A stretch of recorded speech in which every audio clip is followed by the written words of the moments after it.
The room was supposed to be filled with polite conversation, the kind of routine chatter that comes with yet another Hollywood press event. Cameras flashed, microphones hovered, and journalists prepared for the usual, safe anecdotes, promotional soundbites, and charming quips from the stars. But when Sam Heughan took the stage, something shifted. This was not the calm, composed actor fans had come to know. This was a man carrying years of frustration, and he was about to let it spill. At first, it was subtle. His voice carried a sharper edge as he addressed a question about the challenges of sustaining a career after the end of a long-running show like Outlander. But then, the conversation turned to the broader industry, and that was when the dam broke. "Hollywood loves to talk about equality," Sam began, his Scottish accent steady yet charged with emotion. "But the truth is, there are double standards everywhere you look, and they affect every actor, in ways people rarely admit." The room fell silent. The usual hum of cameras clicking seemed to pause, as if even the press sensed something extraordinary was unfolding. Sam leaned forward, his eyes locking with the audience, no longer offering polite smiles but hard truths. He spoke about how men were often expected to embody endless stamina, unyielding stoicism, and physical perfection, while women, conversely, were subjected to impossible standards of youth and beauty. Both, he argued, were equally suffocating. "You can be applauded for your work one moment," he said, his voice rising, "and the next, you're dismissed because you don't fit into the neat little box they've created for you. Age, appearance, accent, background. Suddenly those things define your worth more than your talent. That's not equality. That's hypocrisy." Murmurs rippled through the audience. Some nodded, visibly moved. Others shifted uncomfortably in their seats. This wasn't the kind of soundbite Hollywood expected from Sam Heughan. This was raw, unscripted truth. He went further, recounting moments in his own career where he had felt the sting of bias. Though he stopped short of naming names, his frustration was palpable. He described being typecast, dismissed, or overlooked because he didn't match the industry's preconceived mold. "I've had casting directors tell me outright, 'You're not what Hollywood is looking for.'" What does that even mean? His rhetorical question hung in the air, heavy with both anger and vulnerability. For a man admired worldwide as the dashing Jamie Fraser, Sam's candor struck a nerve. Fans had always seen him as confident, charismatic, and successful, yet here he was, exposing the fragility and unfairness that existed even at his level of fame. His words peeled back the glamour of Hollywood, revealing a system that thrives on contradictions. He didn't stop there. Sam turned his focus toward the double standards around personal lives. If a male actor chooses to stay private, he's called mysterious, focused, professional.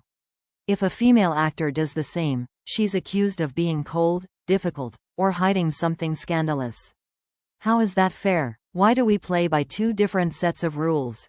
His voice sharpened, the frustration no longer hidden but projected, filling the room with an energy that demanded attention. For those in attendance, it felt less like an interview and more like a reckoning.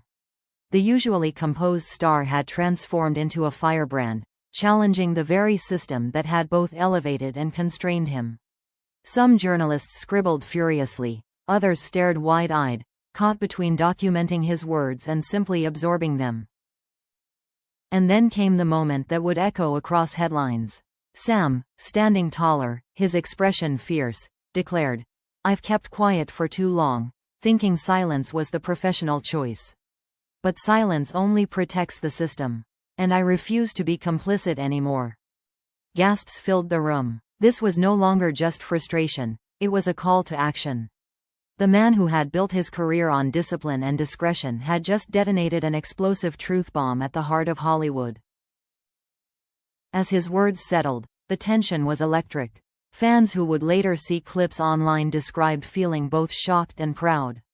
Here was their hero, not in costume as Jamie Fraser, but as himself, raw, vulnerable, and unafraid to challenge an industry that prided itself on image while hiding its flaws. But just as the fire reached its peak, Sam stopped short of revealing the most personal detail. He hinted, almost cryptically, that he had been personally hurt by Hollywood's hypocrisy, in ways far more intimate than fans could imagine. His voice dropped lower, more deliberate. "I've lived through these double standards," he said quietly. "And the scars they leave, they run deeper than you think." The audience leaned in, waiting for the full revelation. But Sam left the sentence unfinished, allowing silence to speak louder than words. It was a cliffhanger, a pause that suggested the most shocking part of his story was still untold. And with that, part 1 ended, not as closure, but as ignition. Fans and media alike were left desperate to know, what exactly had Sam endured? And what truths was he preparing to unleash next? The moment Sam Heughan's words left his lips, the aftershocks began. What had started as a press event turned into the headline of the week. Within hours, clips of his fiery outburst flooded social media, spreading across Twitter, Instagram, and TikTok like wildfire. Fans replayed the footage, dissecting every pause, every gesture, every flash of anger in his voice. The hashtags came quickly. Hashtag Sam speaks out. Hashtag Hollywood double standards. Hashtag Heughan Rant. Mainstream outlets pounced on the story. Variety ran the headline. Outlander star Sam Heughan breaks silence on Hollywood hypocrisy. The Hollywood Reporter described his rant as unexpectedly explosive and refreshingly candid. Across the Atlantic, British papers picked it up too, hailing Sam for calling out the industry's dirty secrets. But not everyone applauded. Some industry insiders whispered that Sam had taken things too far, warning that such blunt honesty could cost him roles in the future. One anonymous executive was quoted saying, "You don't bite the hand that feeds you." Yet for every critic, there were 10 supporters. Actors, writers, and even directors began retweeting his words, admitting they too had felt the sting of double standards but hadn't dared to speak out. Fans, meanwhile, turned the moment into a rallying cry. Online communities flooded with messages of admiration. "He said what we've all been thinking," one fan wrote. Another posted, "Sam's bravery gives me hope that change is possible." For them, this wasn't just about an actor venting frustration. It was about a cultural shift, a demand for fairness in an industry that thrives on contradictions.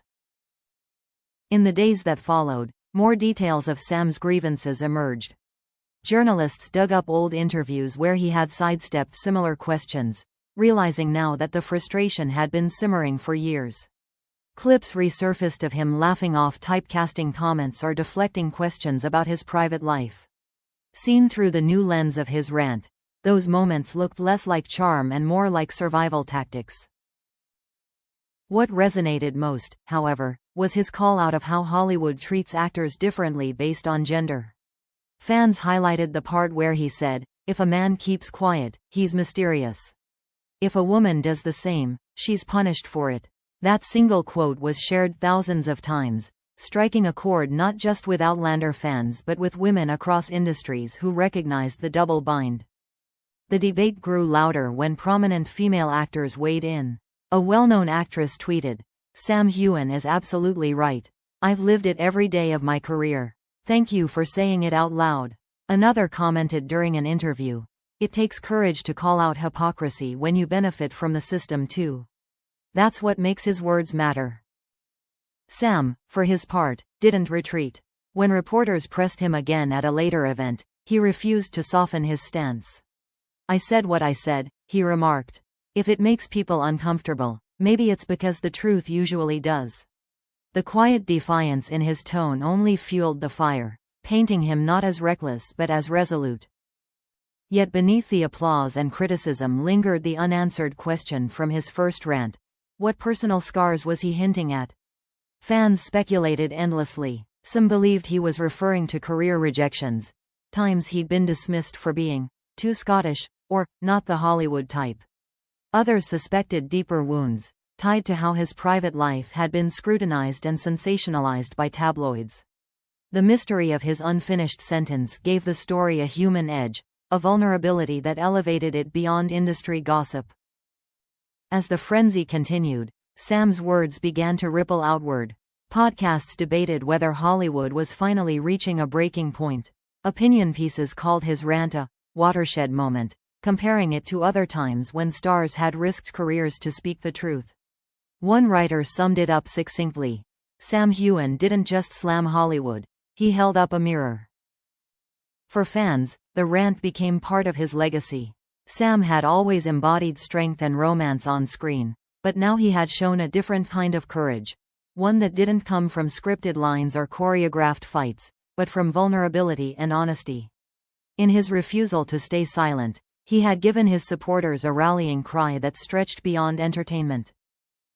As the dust settled, the image that remained was of Sam standing on that stage, not as Jamie Fraser, not as a polished celebrity, but as a man who dared to expose the cracks in Hollywood's polished surface.